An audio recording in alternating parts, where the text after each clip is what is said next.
Mister dollar, Kanhaiya لال کپور کا مضمون۔ Mister dollar سے میری ملاقات ایک بین الاقوامی میلے میں ہوئی۔ اس میلے میں دنیا کے تمام بڑے بڑے ملکوں کے مداریوں، شعبدہ بازوں اور جادوگروں نے شرکت کی اور اپنے اپنے کمالات دکھائے۔ سب سے پہلے ہندوستانی مداری سٹیج پر آیا۔ گاندھی ٹوپی پہنے، سفید کھدر میں ملبوس، اس نے اپنی جواہر جیکٹ کی جیب سے ایک کوئلہ نکالا اور حاضرین کو دکھاتے ہوئے کہا، حضرات، آپ اچھی طرح تسلیم کر سکتے ہیں کہ یہ کوئلہ ہی ہے، چاکلیٹ نہیں۔ اس نے کوئلہ دائیں ہاتھ کی ہتھیلی پر رکھا، مٹھی بند کی اور 3 دفعہ یہ منتر پڑھا، چل کالی کلکتے والی، کر دے سب کو اندھا۔ جب اس نے مٹھی کھولی تو لوگوں نے دیکھا کہ اس کی ہتھیلی پر کوئلے کی بجائے ایک چمکتا دمکتا ہیرا رکھا ہوا ہے۔ کسی نے اسے کوہ نور سمجھا، کسی نے کوہ طور۔ شائقین نے اسے خریدنے کے لیے بڑی بے تابی کا اظہار کیا، ایک سے ایک بڑھ کر بولی دی گئی، لیکن ہندوستانی مداری نے مسکراتے ہوئے اسے اپنی جیب میں ڈال لیا اور کہا، حضرات معاف کیجئے، یہ اصلی نہیں، نقلی ہے۔ ہندوستانی مداری تو رخصت ہوا۔ اب ایرانی بابا ایک عجیب انداز سے سٹیج پر نمودار ہوا۔ اس کے ہاتھوں میں ایک بہت بڑا مٹکا تھا جسے اس نے اوندا کر کے دکھایا کہ وہ خالی ہے۔ پھر مٹکے کو سیدھا کر کے اس نے سٹیج پر رکھ دیا اور نہایت پر اسرار آواز میں عمر خیام کی پہلی ربائی پڑھی، اٹھ جاگ کے شب کے ساغر میں سورج نے وہ پتھر مارا ہے، جو میں تھی وہ سب بہہ نکلی، جو جام تھا پارا پارا ہے۔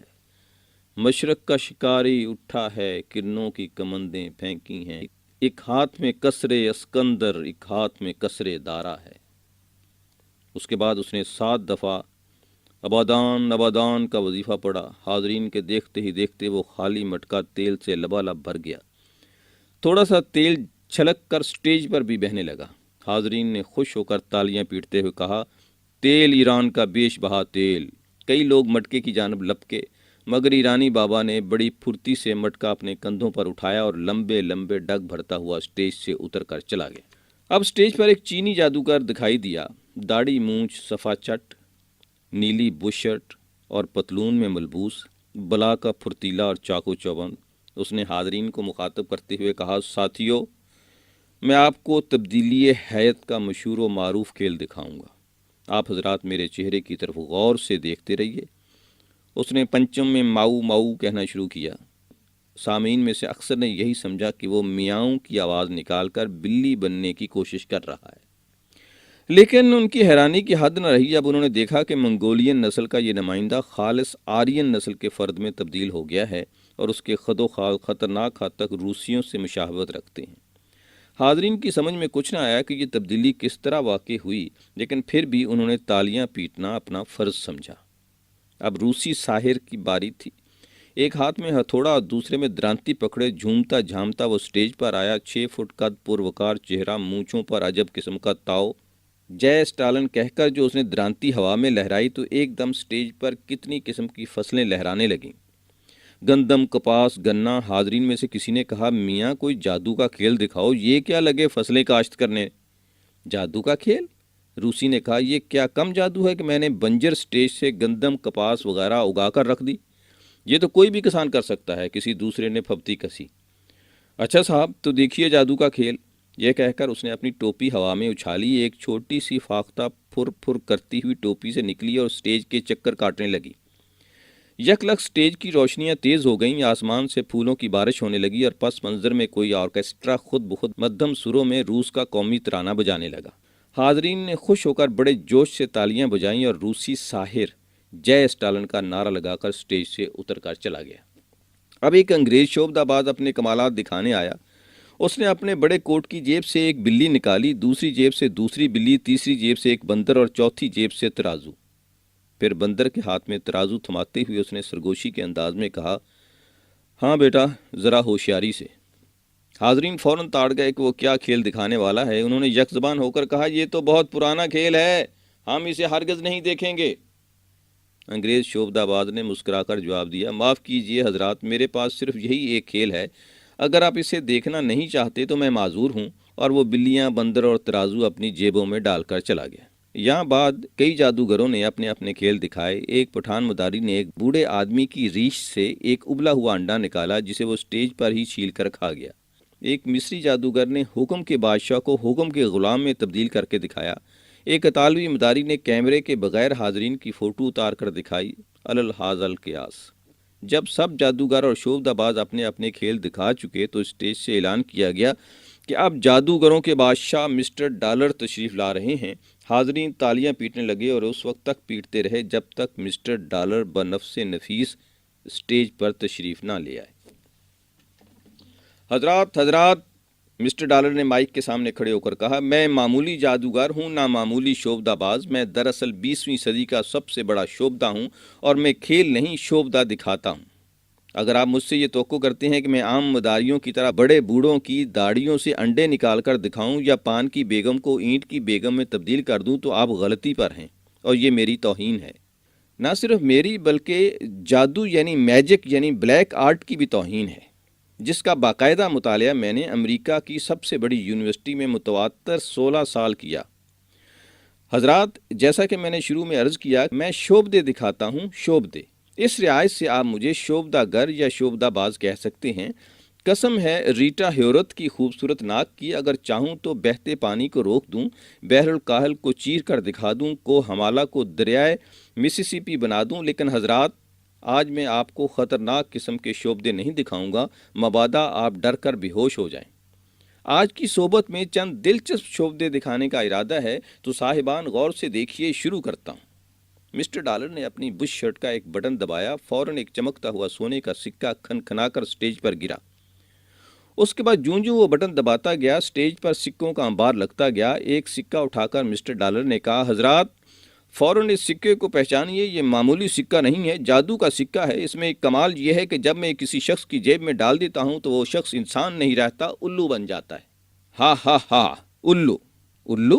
حاضرین میں سے کسی نے یوں کہا جیسے اسے مسٹر ڈالر کی بات پر یقین نہ آ رہا۔ جی ہاں، الو، کاٹھ کا نہیں بلکہ گوشت پوست کا الو۔ لیکن کیسے؟ حاضرین میں سے کسی نے سوال کیا۔ ہاتھ کنگن کو آرسی کیا۔ مسٹر ڈالر نے مسکرا کر کہا، آپ حضرات میں سے کوئی 3 اصحاب، چاہے وہ کسی ملک کے باشندے ہوں، سٹیج پر تشریف لے آئیں۔ ایک ہندوستانی، ایک فرانسیسی اور ایک ایرانی سٹیج پر چلے گئے۔ مسٹر ڈالر نے تینوں کی جیب میں جادو کا سکہ ڈال دیا اور 3 دفعہ یہ منتر دہرایا، چل گوری واشنگٹن والی، کر دے سب کو اندھا، بچ کے جانے پائے نہ کوئی، کس دے سب کا نمدہ۔ حاضرین کو سٹیج پر 3 بڑے بڑے الو نظر آئے۔ مسٹر ڈالر نے ان کی طرف اشارہ کرتے ہوئے کہا، حضرات، ان الوؤں میں یہ فرق ہے کہ ایک عام الو تو صرف رات کے وقت دیکھ سکتا ہے، لیکن یہ وہ الو ہیں جنہیں رات کو بھی نظر نہیں آئے گا۔ حاضرین یہ شعبدہ دیکھ کر انگوشت بدنداں رہ گئے۔ حضرات، مسٹر ڈالر نے 3 بار میز پر مکہ مار کر کہا، اب دیکھیے میرا دوسرا شعبدہ، اس کا نام ہے بھوکی کٹ پتلیاں۔ قسم ہے بیدی لامار کی خوبصورت آنکھوں کی، بڑا دلچسپ شعبدہ ہے یہ۔ مسٹر ڈالر نے اپنی بش شرٹ کے متعدد بٹن دبائے، سٹیج پر 15-20 کٹ پتلیاں نمودار ہوئیں۔ سب کی شکل و صورت یتیمانہ تھی۔ سب کے ہاتھوں میں ایک چھوٹا سا کشکول تھا اور سب ہاتھ پھیلا پھیلا کر بھیک مانگ رہی تھیں۔ حضرات، مسٹر ڈالر نے کہا، یہ بھوکی کٹ پتلیاں ہیں، یہ اتنی کاہل واقع ہوئی ہیں کہ کوئی کام کرنا نہیں چاہت، ازل سے روٹی کی محتاج ہیں اور شاید ابد تک رہیں گی۔ اس وقت یہ خاموش ہیں، لیکن جو ہی میں ان کے کشکول میں بسکٹ کے ٹکڑے ڈالوں گا یہ بولنے لگیں گی، اور لطف یہ ہے کہ صرف وہی الفاظ بولیں گی جو مجھے پسند ہیں۔ ذرا غور سے ملاحظہ فرمائیے، اب میں ان کے کشکولوں میں بسکٹ کے ٹکڑے ڈالتا ہوں۔ ٹکڑے ڈالنے کے بعد مسٹر ڈالر نے پتلیوں کو مخاطب کرتے ہوئے کہا، دنیا کا سب سے بڑا آدمی کون ہے؟ پتلیوں نے یک زبان ہو کر کہا، مسٹر ڈالر۔ میرے خیال میں سورج مغرب سے نکلتا ہے، تمہارا کیا خیال ہے؟ آپ درست فرماتے ہیں، سورج مغرب ہی سے نکلتا ہے۔ میری رائے میں اہرام مصر میں نہیں، یونان میں ہے، تم کیا کہتے ہو؟ جی ہاں، وہ یونان ہی میں ہے۔ میں سمجھتا ہوں کالی داس صحرائے کالاہاری میں پیدا ہوا، تمہاری کیا رائے ہے؟ بلا شبہ وہ کالاہاری ہی میں پیدا ہوا تھا۔ افلاطون فلسفی نہیں تھا؟ ہاں جناب، بالکل، اسے فلسفی کون سرفرا کہتا ہے؟ مسٹر ڈالر نے ایک بلند کہکا فضا میں چھوڑتے ہوئے کہا، دیکھا آپ نے کٹ پتلیوں کا تماشا، اسے کہتے ہیں ہتھیلی پر سرسوں جمانا۔ مسٹر ڈالر نے اپنی بش شرٹ کے بٹن پھر دبائے، سب کٹ پتلیاں غائب ہو گئیں۔ حضرات، اب تیسرا شعبدہ دیکھنے کے لیے تیار ہو جائیے۔ اس نے اپنی بش شرٹ کا سب سے قیمتی بٹن دبایا، سٹیج پر فوراً کہیں سے ایک بڑا سا پٹارا آ گرا۔ حضرات، یہ وہ جادو کا پٹارا ہے جس میں بیٹھ کر میں کسی شخص کو بھی غائب کر سکتا ہوں۔ ایک فرد، دو فرد، پوری قوم، سارا ملک۔ شک کرنے کی ضرورت نہیں، جادو وہ جو سر چڑھ کر بولے۔ ابھی ابھی آپ کے سامنے یہ شعبدہ دکھایا جائے گا۔ مسٹر ڈالر نے حاضرین کی طرف غور سے دیکھتے ہوئے ایک ایرانی نژاد کو اشارہ کیا کہ وہ اسٹیج پر آ جائے۔ جب وہ شخص اسٹیج پر ڈرتے ڈرتے آیا تو مسٹر ڈالر نے اس کا تعارف حاضرین سے کراتے ہوئے کہا، حضرات، یہ ایران کا سب سے معزز شہری ہے۔ اس کی گھر گھر پرستش ہوتی ہے، خاص کر عوام تو اس پر اپنی جان چھڑکتے ہیں، لیکن میں اس شخص کو پٹارے میں بٹھا کر غائب کر دوں گا، اور کچھ اس طرح سے کہ آپ میں سے کسی کو کیا خود اسے بھی پتہ نہیں چلے گا کہ وہ کہاں چلا گیا۔ مسٹر ڈالر نے اس شخص کو بیٹھ جانے کے لیے کہا، اس کے اوپر جادو کا پٹارا رکھا اور بلند آواز میں منتر پڑھا، چل گوری واشنگٹن والی، کر دے سب کو اندھا، بچ کے جانے پائے نہ کوئی، کس دے سب کا نمدا۔ جادو کا پٹارا اٹھایا، وہ شخص غائب ہو چکا تھا۔ مسٹر ڈالر نے کہا، دیکھا حضرات، محض ایک شخص کو غائب کرنا میرے لیے بائیں ہاتھ کا کھیل ہے۔ قسم ہے مجھے بیٹی ڈیوس کی سڈول پنڈلیوں کی، میں نے بڑی بڑی قومیں، عظیم سلطنتیں اس جادو کے پٹارے کی مدد سے آن واحد میں غائب کر دیں، اور کسی کو آج تک معلوم نہ ہوا کہ وہ کدھر گئیں۔ لیکن حضرات، میں ایک بات عرض کرنا بھول گیا، وہ یہ کہ پٹارا آخر پٹارا ہے، دوسری صدی قبل از مسیح کی ایجاد۔ ایٹم بم کے دور میں یہ بیکار سی چیز ہے۔ حال ہی میں نے ایک نیا طریقہ ایجاد کیا ہے جس کی مدد سے چشم زدن میں کوئی بھی چیز غائب ہو سکتی ہے۔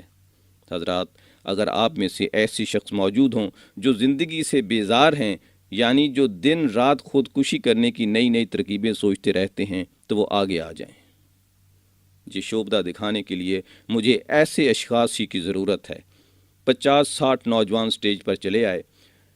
مسٹر ڈالر نے حسب معمول بشرٹ کا بٹن دبایا، اسٹیج پر کوئی گیند نما چیز اچھل کر گری اور اسے اس نے اٹھا کر ان نوجوانوں کے درمیان رکھ دیا، اور پھر بشرٹ کا بٹن دبایا۔ ایک خوفناک دھماکہ ہوا اور سب نوجوان ریزہ ریزہ ہو کر فضا میں تحلیل ہو گئے۔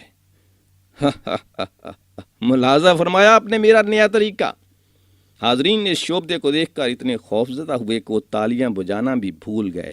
حضرات حضرات حضرات، مسٹر ڈالر نے چلا کے کہا، اب میں آپ کو اپنا سب سے بڑا شعبدہ دکھانے لگا ہوں، ذرا محتاط ہو جائیے۔ مختصراً عرض کر دوں کہ اس شعبدے کا تعلق میری اپنی ذات سے ہے۔ میجک یعنی بلیک آرٹ کی مدد سے میں اپنے آپ کو اندھا کر لوں گا، مجھے کوئی چیز دکھائی نہیں دے گی، چاہے وہ روز روشن کی طرح یہاں ہو۔ حاضرین حیران ہو کر مسٹر ڈالر کے منہ کی طرف دیکھنے لگے۔ مسٹر ڈالر نے بٹن دبا کر ایک عجیب قسم کی اینک برآمد کی اور اسے آنکھوں پر لگا لیا۔ پھر حاضرین کو یہ مجدہ سنایا، حضرات، اب میں مکمل طور پر اندھا ہو گیا ہوں، آپ مجھے کوئی چیز بھی دکھائیں، مجھے وہ نظر نہیں آئے گی۔ ایک ہندوستانی اسٹیج پر آیا، اس نے تاج محل کا ایک خوبصورت ماڈل دکھاتے ہوئے مسٹر ڈالر سے پوچھا، یہ کیا ہے؟ مسٹر ڈالر نے سر ہلاتے ہوئے جواب دیا، کچھ بھی نہیں۔ ہندوستانی نے اسے ایک کتھک ناچ کی پینٹنگ دکھائی، اور یہ بھی کچھ نہیں۔ ایک چینی نے اسے اسٹیج پر آ کر اپنے ملک کا نقشہ دکھایا۔ مسٹر ڈالر نے حسب معمول سر ہلاتے ہوئے کہا، مجھے تو کچھ بھی نظر نہیں آتا، کچھ بھی نظر نہیں آتا۔ چینی نے ہنس کر کہا، جی مسخرے ہو، ابھی چند منٹ پہلے تو چنگے بھلے تھے، تمہیں ہو کیا گیا؟ دیکھتے نہیں، یہ چین ہے، 50 کروڑ چینیوں کا وطن۔ نہیں، یہ کچھ بھی نہیں۔ مسٹر ڈالر کا اور زیادہ امتحان لینا بے سود تھا، اس لیے حاضرین نے اتفاق رائے سے فیصلہ کیا کہ وہ واقعی اندھا ہو گیا ہے۔ اس فیصلے پر حاضرین کی بجائے مسٹر ڈالر نے تالیاں بجائیں۔ مسٹر ڈالر نے آنکھوں پر سے اینک اتاری، اب اسے پھر ہر چیز نظر آنے لگی۔ اس نے حاضرین کو مخاطب کرتے ہوئے کہا، حاضرین، شعبدے تو میں اور بھی دکھا سکتا ہوں، لیکن آپ مجھ سے اتفاق کریں گے کہ اس آخری شعبدے کے بعد وہ کچھ پھیکے سے لگیں گے، اس لیے معذرت چاہتا ہوں اور اجازت بھی۔ شب بخیر۔ مسٹر ڈالر نے آخری بار بشرٹ کا بٹن دبایا اور اسٹیج سے غائب ہو گیا۔